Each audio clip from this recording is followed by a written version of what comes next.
गगन में आग लगी बड़ी भारी।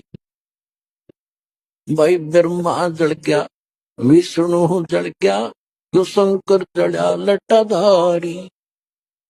परमात्मा ने इतनी बात कही थी, लाके नुकड़े कड़े देखे लगे सुन ले सारी। परमात्मा ने सारा कुछ बता दिया। तीन देव की जो करते भक्ति, उनकी कदे ना होए मुक्ति। गुण तीनों की भक्ति में ये भूल पड़ो संसारे। कह कबीर निज नाम बिना कैसे उतरो पार। मालिक ने सुना सत्संग कि ये तीन लोग के चौधरी हैं, एक एक विभाग के मालिक हैं। इनके पिता ज्योत निरंजन काल है। इनसे ऊपर एक और अक्षर ब्रह्म है, अक्षर ब्रह्म से ऊपर परम अक्षर ब्रह्म है। उस परम अक्षर ब्रह्म परमेश्वर का संदेश लेकर आया हूं, उससे पूर्ण मोक्ष होगा।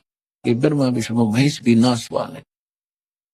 बस इतना कहना थोड़ा पड़ गई किल की, ये क्या बकवास कर रहा, तू बैठ जा, ये है वो। परमात्मा बोले ले भाई बैठ गया। मैं इतने में एक गया राजा के पास, उन्हीं में से साधु संतों में से एक राजा, एक ऐसा निकम्मा आदमी आया है और हमारे हिंदू देवताओं की बेइज्जती करता है। वो मुसलमान दिखाई देता है और बेइज्जती करती सारी सभा में हमारे साथ, हमारी तो नाक काटती।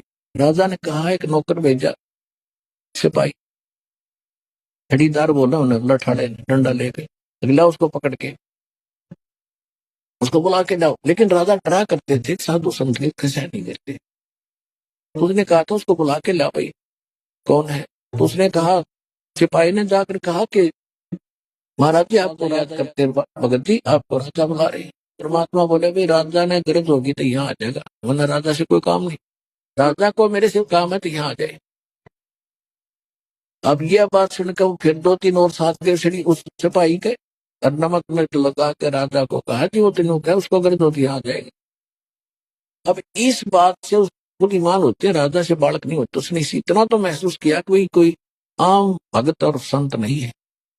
ना तो राजा बुलाओ भाग जाओ,